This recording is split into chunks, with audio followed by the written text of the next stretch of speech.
क्या नहीं चौधरी तू भी नहीं जा सकता। और मैं क्या तेरा बेड़ा करो को वह के खबर सुनाई आ। अस्सलाम वालेकुम भैनों ते भरावो, मैं तुहाडा अपना चौधरी परवेज टन टना टन।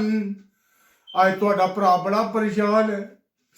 सोन का टाइम होया, अद्धी रात हो गई है, मैं सोन लगा सा, लेकिन जी खबर आई है ना उन्हें सुन के मेरी नींदर भी उठ गई है, तो तुहाडे सारिਆਂ ਦੀ नींदर भी उठ जाएगी। चौधरी का बचपन तो यह शौक सी कि वह अमरीका जाएगा। बचपन में जब मेरे नाल वाले यार दोस्त पूछते हैं और चौधरी तू कितना जाएगा, और मैं कहता सा चौधरी अमरीका तू थले नहीं खलोन लगा। फिर जवान हो शरीका ने तारने मारने शुरू कर दिए, तो ना क्या चौधरी तू अमरीका नहीं जा सकता। मैं क्या नहीं, चौधरी अमरीका जाएगा। चौधरी काम ते जांदा सी, किते मिस्त्रियां नाल जांदा सी, सारी दिहाड़ मिस्त्री आदे सी।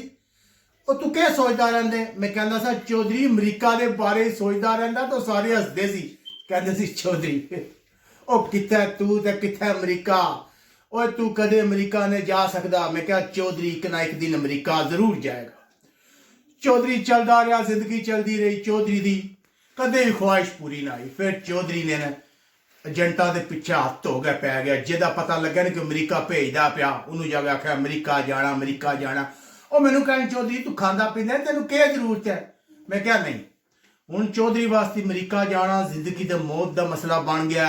वो अमरीका जरूर जाएगा। शरीका ने ताने मारे, चौधरी के दिल में होर ख्वाहिश पैदा हुई, अमरीका जरूर जाऊंगा। फिर एक एजेंट नाल गल मुक्की, उन्हें कहा चौधरी मैं तेरे को लवांगा 50 लाख। मैं कहा चौधरी को बड़े पैसे ने। चौधरी ने सारिया अपनिया मझां बेच छड़ियां, गावां बेच छड़ियां, जिमी बेच छड़ी, रुख भी बेच छड़े। 50 लाख पूरा किया, उन्होंने दिता। वो कोशिश करता रहा, पहले तो 6 महीने उन्हें चौधरी नूं लारे लाई रखे।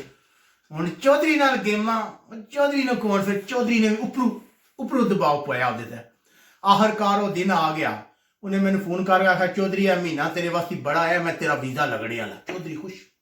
चौधरी नूं राती नींद ना पवे, कोठे ते मंजी डाह गए, सवे सोचे च पवे। चौधरी अपने आप नूं न्यूयॉर्क के अंदर फिरदा वेख्या, आखा लै बई हुण ते चौधरी गया ही गया। खैर चौधरी की गल ना बनी। आखिर एक दिन आ गया, उन्हें क्या और चौधरी तेनों मुबारक हुआ। मैं क्या, उन्हें चौधरी तेरा वीजा लग गया। मैं आख्या मंगवाओ ढोल। ढोल मारे पूरे शहर विच, पूरे पिंड विच मिठाइयां वंडियां, ऐलान कराए, शरीका दे गाने चलाए, शरीक सड़न कि चौधरी जा रहा। हुण कल राती मैं सुती हाँ तैयारी करदा सा पिया, जुत्ती कपड़ा सारा कुछ तैयार की। जाहिर है चौधरी ने अमरीका जाना सी, आम कपड़े तो नहीं सी जाना। सारे कपड़े शपड़े तैयार किए। उड़ो मैंने फोन करके कहना चौधरी अमरीका ने 75 मुल्कों के वीज़ा ते पाबंदी ला छड़ी है। मैं क्या मेरा तो वीजा लगे, मैनू नहीं रोक सकते। नहीं चौधरी और तेनों भी रोकण गए। उन दसो चौधरी किधर जाए? चौधरी का वीजा तो लग गया ना। चौधरी तो शरीका दी गल्लां ही मार चढ़ियां। चौधरी का तो बेड़ा